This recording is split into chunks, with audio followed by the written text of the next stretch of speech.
So this is what used to happen, and he was made clean.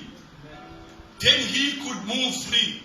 The lamb now is the one with the sin, and this gets taken by the high priest and put on the altar and burnt.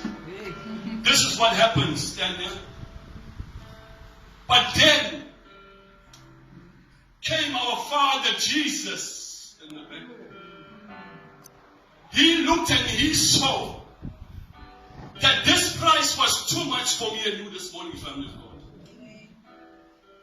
He said, God said, I'll send my son, the perfect lamb without spot and blemish this morning.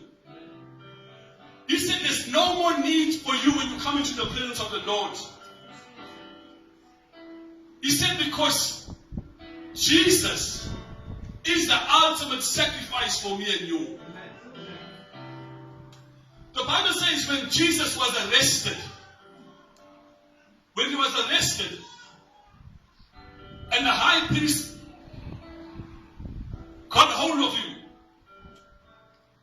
they said that Peter was so angry that he wrestled with some of the high priest's servants, and he pulled out his sword and struck the ear of one of the servants. And Jesus said to him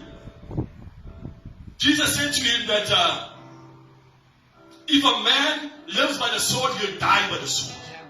In other words, Jesus was showing his love yet there and there for the same man that was killing him. He knew his plan and purpose for that man. And so, the Bible says that when Jesus was hung on the cross, the angels in heaven come behind me. The angels in heaven, the Bible says that when he was standing there, and Peter said to him, or rather when Peter struck off the ear, and Jesus said, whoever lives by the sword will die by the sword. What he was saying is, I have the power. I have the power to do whatever I want to do.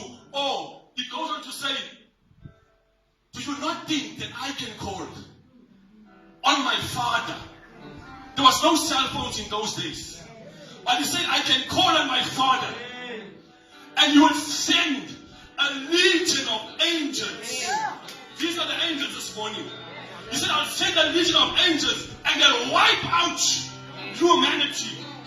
But the love of the Father this morning, it stood like this. This was grace. This was adultery this morning. This was murder, fornication, standing back for me and you.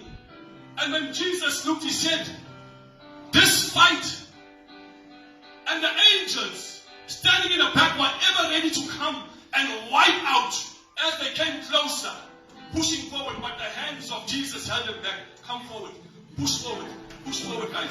But the hands of Jesus, the love of the cross, the love of the Father said, you don't have to come from heaven. I will sort it out. This fight this morning is between Jesus and you. That's the fight this morning. He says, there's no need for the angels to come and defeat them, for I love them. These are my children. There's no need, oh God, for you to destroy them right now, because I love them.